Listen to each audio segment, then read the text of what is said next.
প্রিয় ছাত্রছাত্রীবৃন্দ, তোমাদের সবাইকে অনলাইন ক্লাসে স্বাগত জানাচ্ছি।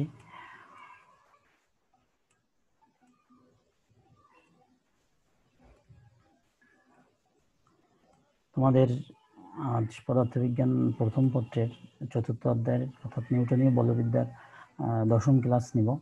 তোমরা ইতিপূর্বে কিছু ক্লাস করেছো, তারই ধারাবাহিকতায় আজকের এই ক্লাস।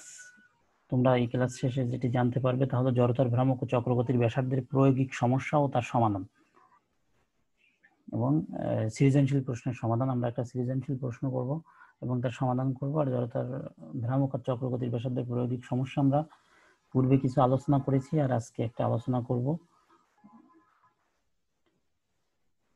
যেটি আলোচনা করব তা হলো একটি পাতলা বৃত্তাকার চাকতির কেন্দ্র দিয়ে পৃষ্ঠের অবিলম্বভাবে গমনকারী অক্ষের সাপেক্ষে চাকতির জড়তার ভ্রামক ও চক্রগতির ব্যাসার্ধ নির্ণয় করো। তোমরা পূর্বে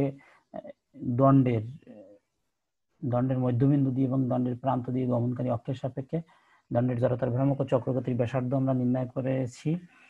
তারই ধারাবাহিকতায় আজকে আমরা একটি পাতলা বৃত্তাকার চাকতির কেন্দ্র দিয়ে পৃষ্ঠের অবিলম্বভাবে গমনকারী অক্ষের সাপেক্ষে চাকতির জড়তার ভ্রামক ও চক্রগতির ব্যাসার্ধ নির্ণয় করতে হবে। প্রসেসগুলো সবই একই। তোমাদের আর এই প্রয়োগ দেখাবো না, আরো অনেকগুলো প্রয়োগ আছে, তোমরা একটু বই থেকে দেখে নিবে। আর সমস্যা হলে আমাকে জানাবে, আমি তোমাদের পরে দেখাই দিব।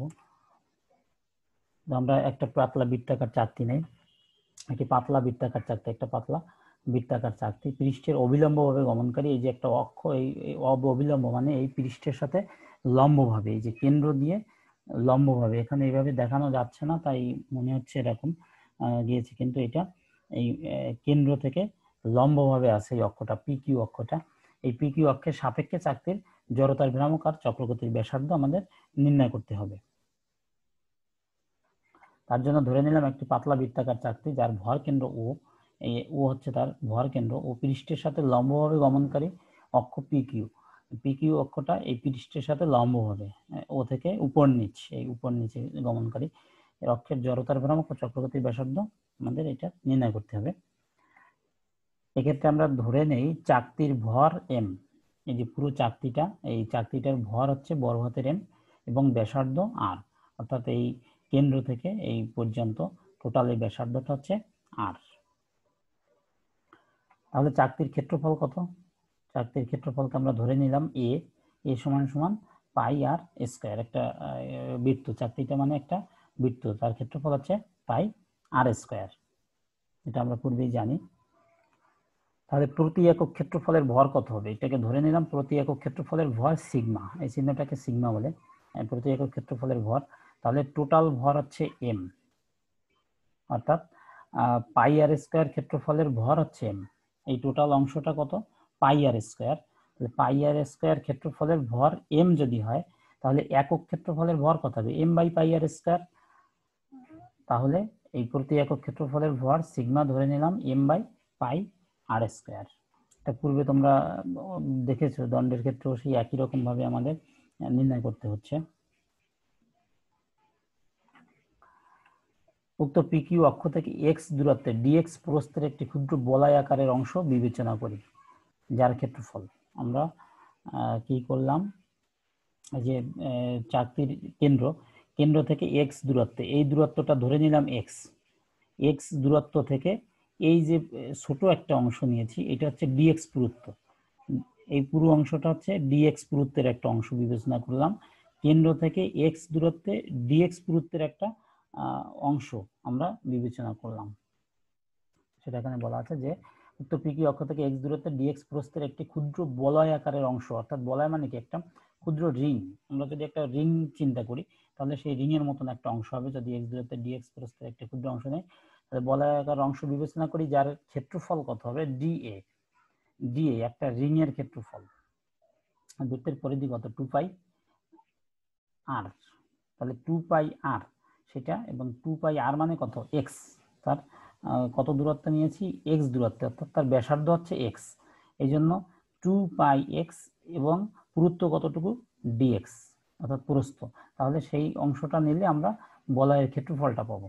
যে বলয়টা আমরা চিন্তা করেছি, বলয়টা একটা তোমরা রিং হিসেবে চিন্তা করো, একটা রিং হিসেবে চিন্তা করলে সেই রিং এর ক্ষেত্রফল কত? 2 পাই আর, একটা রিং এর ক্ষেত্রফল 2 পাই আর, আর মানে x, তাহলে 2 পাই x এবং কতটুকু প্রস্থের, dx প্রস্থের, এই জন্য ইনটু dx দিলে আমরা টোটাল বলয়ের ক্ষেত্রফল পাবো।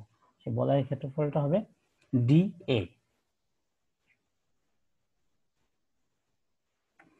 তাহলে এই ক্ষুদ্র অংশটার ভর কত হবে? এই ক্ষুদ্র অংশটার ভরকে আমরা ধরে নিলাম dm, ছোট হাতের m, আর d হচ্ছে ক্ষুদ্র, এই ক্ষুদ্র অংশের জন্য আমরা dm ভর ধরে নিলাম। তাহলে dm সমান সমান কত হবে? একক ক্ষেত্রফলের ভর এবং ওই ক্ষুদ্র অংশের ক্ষেত্রফল, এই দুইটাকে যদি আমরা গুণ করি তাহলে এই টোটাল এই বলয়ের আমরা ভর পাবো। তাহলে বলয়ের ভর হবে সিগমা dA।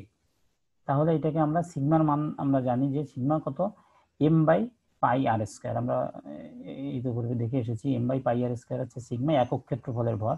তাহলে একক ক্ষেত্রফলের ভর ইনটু ক্ষেত্রফল দিলে এই টোটাল অংশটা ভর আমরা পেয়ে যাব।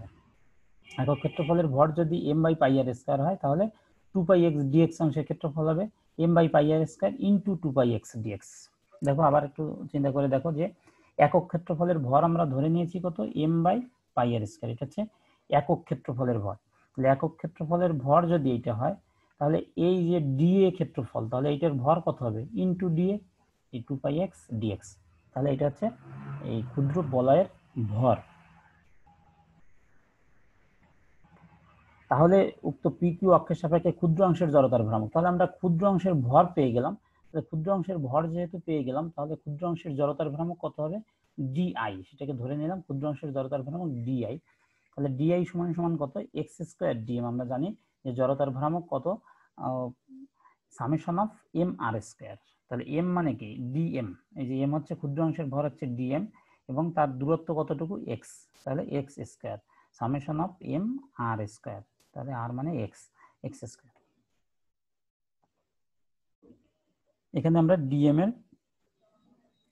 এর মানটা ব্যবহার করলাম। এখানে dm এর মানটা ব্যবহার করলে এখান থেকে দেখো পাই পাই পাই কেটে যায়, তাহলে থাকে 2m, এই যে 2m, আর নিচে থাকে r স্কয়ার, এই x আর এই x স্কয়ার, এই দুইটা মিলে x কিউব, এই যে x কিউব ইনটু এই যে dx, এই dx অংশটা থেকে গেল।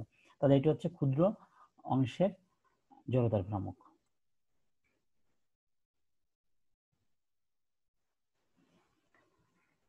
তাহলে এই যে ক্ষুদ্র অংশের জড়তার ভ্রামক আমরা যেটাকে পেলাম, আমরা একটা সমীকরণ নাম দিলাম যে 1 নং সমীকরণ, এই ক্ষুদ্র অংশের জড়তার ভ্রামক।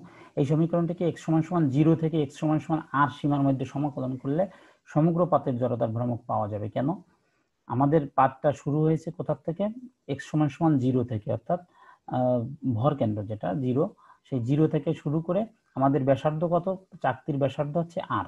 তাহলে x এর মান যদি r পর্যন্ত আমরা বর্ধিত করি, একটু লক্ষ্য করো যে চাকতিটা এইখান থেকে শুরু হচ্ছে 0 থেকে শুরু করে এই দূরত্বটাকে আমরা বলছিলাম x দূরত্ব। তাহলে x এর মান কত থেকে শুরু হবে, 0 থেকে শুরু হবে। x এর মান 0 থেকে শুরু হয়ে কতটুকু হবে, ব্যাসার্ধ পর্যন্ত, r পর্যন্ত, ব্যাসার্ধ ধরে নিয়েছি কত, r, এই দূরত্বটা হচ্ছে r। তাহলে 0 থেকে r সীমার ভিতরে যদি আমরা সমাকলন করি তাহলে পুরো পাতটার আমরা জড়তার ভ্রামক পেয়ে যাব। আমরা এই ক্ষুদ্র অংশের জড়তার ভ্রামক পেয়েছি, এই ক্ষুদ্র অংশে। তাহলে এই ক্ষুদ্র অংশটাকে ইন্টিগ্রেশন করলে আমরা এই টোটাল অংশটা জড়তার ভ্রামক পাবো। তাহলে কত, 0 থেকে r সীমার মধ্যে আমাদের সমাকলন করতে হবে।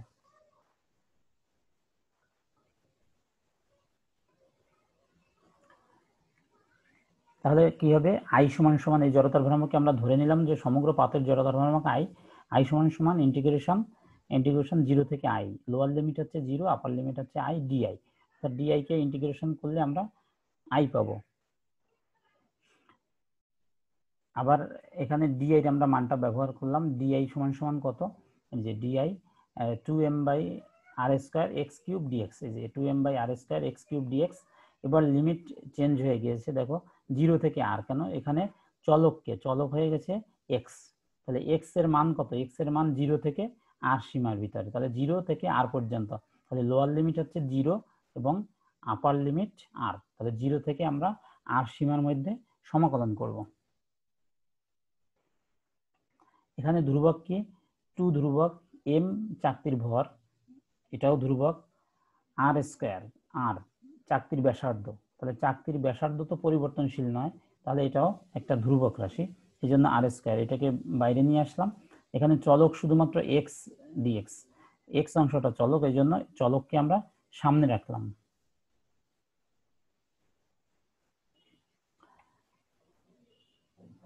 এরপরে আমরা ইন্টিগ্রেশন করব। ইন্টিগ্রেশনের নিয়ম কি, যে x to the power n এর সূত্র, x to the power n dx, integration of x to the power n dx এর সূত্রটা কি, x to the power n plus one by n plus one plus c. যেহেতু আমাদের limit দেওয়া আছে, এর সীমাটা দেওয়া আছে, এই জন্য আমরা এখানে সমাকলন ধ্রুবক ব্যবহার করব না। এখানে কি হবে, x to the power n plus one, N হচ্ছে পাওয়ার, তাহলে পাওয়ার হচ্ছে কত, 3, 3 প্লাস ওয়ান 4 বাই হচ্ছে 4, যে পাওয়ার হবে সেই পাওয়ার দিয়ে ভাগ হবে, এবং আমরা সীমাটা বসিয়ে দিলাম যে 0 থেকে r, এটা আমাদের সীমা। এরপরে আমাদের কি কাজ, এই 4 4 এইটাকে আমরা বাইরে নিয়ে আসলাম, কারণ এটা তো ধ্রুবক অংশ, বাইরে নিয়ে আসলাম, এবং এক্স এর জায়গায় আমরা কি বসাবো, প্রথমে আপার লিমিট মাইনাস লোয়ার লিমিট, এটা আমাদের সূত্র অনুসারে, নিয়ম অনুসারে। তাহলে এক্স এর জায়গায় কি বসাবো, আপার লিমিট হচ্ছে r, তাহলে r 4, r to the power 4, x to the power 4 আছে, তাহলে হবে r to the power, x এর জায়গায় শুধুমাত্র r বসিয়ে দিলাম, মাইনাস এক্স এর জায়গায় বসাবো 0, 0 টু দি পাওয়ার 4 মানে কি, 0 টু দি পাওয়ার 4 মানে হচ্ছে 0, এই জন্য ওটাকে আর ব্যবহার করা লাগবে না। তাহলে i সমান সমান m r স্কয়ার বাই 2, অর্থাৎ কি, এই 4 এবং 2 কাটা গেলে থাকে একটা 1/2 m r স্কয়ার এবং r স্কয়ার,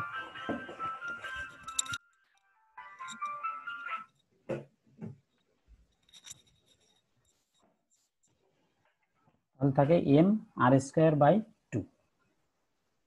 তাহলে জড়তার ভ্রামক i সমান সমান m r স্কয়ার বাই 2, আমরা জড়তার ভ্রামক পেয়ে গেলাম। এবার চক্রগতির ব্যাসার্ধ আমাদের নির্ণয় করতে হবে। তাহলে আমরা ধরে নিলাম যে চক্রগতির ব্যাসার্ধ কে, তাহলে আমরা কি জানি, i সমান সমান m k স্কয়ার, i হচ্ছে জড়তার ভ্রামক, m টোটাল পাতটার ভর, এবং k চক্রগতির ব্যাসার্ধ। তাহলে এখানে i এর মানটা আমরা বসিয়ে দিলাম, i সমান সমান m r স্কয়ার বাই 2, সেই m r স্কয়ার বাই 2 অংশটা বসিয়ে দিলাম, আর m k স্কয়ার থেকে গেল। তাহলে এখান থেকে আমরা k এর মানটা বের করব, k এর মান কত, m কাটা যায়, এই যে দুইটা m দুই পাশে আছে, কাটা যায়, তাহলে k স্কয়ার সমান সমান থাকে r স্কয়ার বাই 2, তাহলে স্কয়ারটা উঠিয়ে দিলে কি হবে, একটা রুট হবে, তাহলে রুট হলে r স্কয়ারের রুট করলে r আসবে, এবং 2 কে রুট করলে √2 আসবে। তাহলে এটা হচ্ছে আমাদের চক্রগতির ব্যাসার্ধ। তাহলে চক্রগতির ব্যাসার্ধ k সমান সমান r বাই √2। গত ক্লাসে তোমাদের একটা বাড়ির কাজ দেওয়া ছিল, রফিক 0.7 মিটার দৈর্ঘ্যের 150 গ্রাম ভরের একটি সরু সুষম দণ্ডের মধ্যবিন্দুগামী অক্ষের সাপেক্ষে দণ্ডটির জড়তার ভ্রামক নির্ণয় করলো।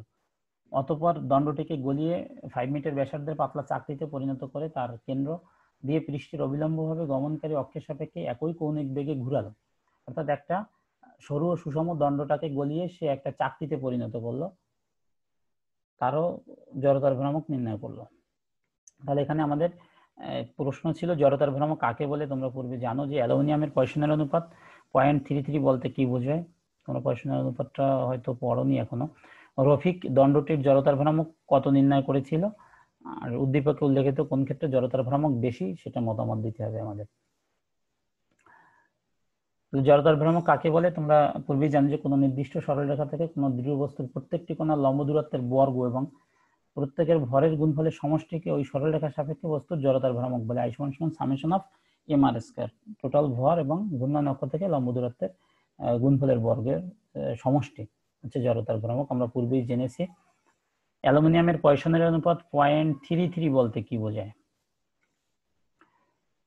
অ্যালুমিনিয়ামের পয়সনের অনুপাত 0.33 বলতে বোঝায় অ্যালুমিনিয়ামের দৈর্ঘ্য বরাবর স্থিতিস্থাপক সীমার মধ্যে বল প্রয়োগ করলে পার্শ্ব বিকৃতি ও দৈর্ঘ্য বিকৃতির অনুপাত সব সময় 0.33 হবে।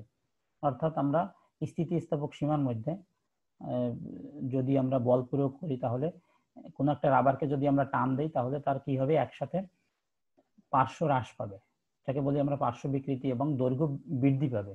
তাহলে দৈর্ঘ্য বৃদ্ধি পেলে সেটাও দৈর্ঘ্যটার বিকৃতি ঘটছে, সেটাকে বলে দৈর্ঘ্য বিকৃতি।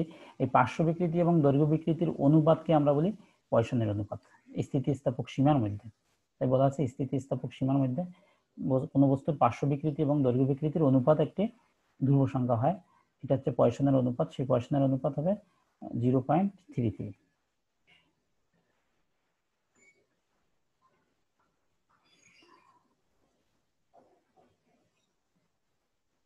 আমাদের গোয়াদাগে কি ছিল, গোয়াদাগে ছিল রফিক দণ্ডটির জড়তার ভ্রামক কত নির্ণয় করেছিল। এটা হচ্ছে গোয়াদাগে দণ্ডটির জড়তার ভ্রামক।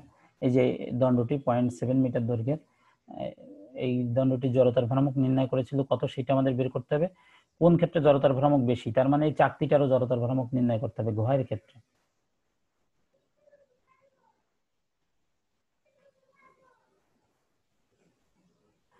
তাহলে এখানে দণ্ডের দৈর্ঘ্য দেওয়া আছে 0.7 মিটার আর দণ্ডের ভর দেওয়া আছে 150 গ্রাম, বা এটাকে আমরা যদি 1000 দিয়ে ভাগ দেই তাহলে পাবো কেজি, 0.15 কেজি।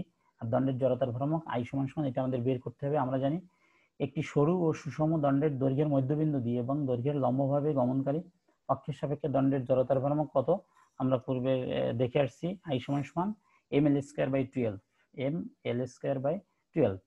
তাহলে এখানে এম এর মান আমরা বসাবো, m সমান 0.15 কেজি, এল এর মান 0.7 এর হোল স্কয়ার হবে বাই 12। এটাকে বসালে আমরা পাবো 6.125 ইন্টু 10⁻³ কেজি মিটার স্কয়ার। তাহলে এটা আমাদের দণ্ডটার জড়তার ভ্রামক। এটা এবার কি করতে হবে, আমাদের চাকতির পাতলা যে চাকতি আছে চাকতিটার জড়তার ভ্রামক নির্ণয় করতে হবে। পাতলা বৃত্তাকার চাকতির ভর কত, 0.15 কেজি। আমরা পূর্বেই পেয়েছি দণ্ডের যে ভর, চাকতিরও একই ভর হবে। আর চাকতির ব্যাসার্ধ কত মিটার, 5 মিটার ব্যাসার্ধের একটা চাকতি তৈরি করেছিল, তাহলে ব্যাসার্ধ R = 5 মিটার। আর পাতলা বৃত্তাকার চাকতির কেন্দ্র দিয়ে পৃষ্ঠের অবিলম্বভাবে গমনকারী অক্ষের সাপেক্ষে চাকতির জড়তার ভ্রামক যদি I হয়, এইমাত্র আমরা যেটা দেখে আসলাম পাতলা বৃত্তাকার চাকতি, সেই সূত্রটা আমরা ব্যবহার করব। তাহলে I সমান কত, হাফ mr²। এটা আমরা পেয়েছিলাম চাকতির জড়তার ভ্রামক। তাহলে এই হাফ mr² ব্যবহার করব। m হচ্ছে চাকতির ভর, এই অংশটা ব্যবহার করব, এবং r চাকতির ব্যাসার্ধ 5 মিটার, 5 মিটার ব্যবহার করলে পাবো আমরা 1.875 মিটার স্কয়ার। তাহলে এটা হচ্ছে বৃত্তাকার চাকতির জড়তার ভ্রামক। আর গোয়াদাগ থেকে জড়তার ভ্রামক কত পেয়েছিলাম, 6.125 ইন্টু 10⁻³ কেজি মিটার স্কয়ার। এখানে একটা এই এককটায় ভুল আছে, কেজি মিটার স্কয়ার হবে। এই জড়তার ভ্রামক এখানে একটা কেজি হবে, এই কেজিটা থেকে যাবে, এই কেজিটা এখানে বসানো হয়নি, কেজিটা হবে। তাহলে আমরা এই দুইটাকে আমরা বিশ্লেষণ করলে কি দেখতে পাই, দেখো কার জড়তার ভ্রামক বেশি, এখানে এইটার জড়তার ভ্রামক কম, 10⁻³ তার মানে এটাকে 1000 দিয়ে ভাগ দিলে যেটা হবে সেইটা। আর এখানে কত, 1.875, তাহলে এই অংশটা বেশি। তাহলে আমরা কি দেখতে পাচ্ছি যে গাণিতিক বিশ্লেষণে দেখা যায় পাতলা বৃত্তাকার চাকতির জড়তার ভ্রামক বেশি। এই যে পাতলা বৃত্তাকার যে চাকতিটা আমরা তৈরি করেছি, এই বৃত্তাকার চাকতিটার জড়তার ভ্রামক বেশি হবে এই দণ্ডের থেকে। একই জিনিস দিয়ে আমরা দুইটা জিনিস তৈরি করেছি, অর্থাৎ দণ্ডটাকে আমরা পাতলা বৃত্তাকার চাকতিতে রূপান্তর করেছি, কাজে এখানে চাকতির জড়তার ভ্রামকটা আমরা দেখতে পাচ্ছি বেশি। তোমাদের সবাইকে ধন্যবাদ দিয়ে আজকের ক্লাস এখানেই শেষ করছি। তোমরা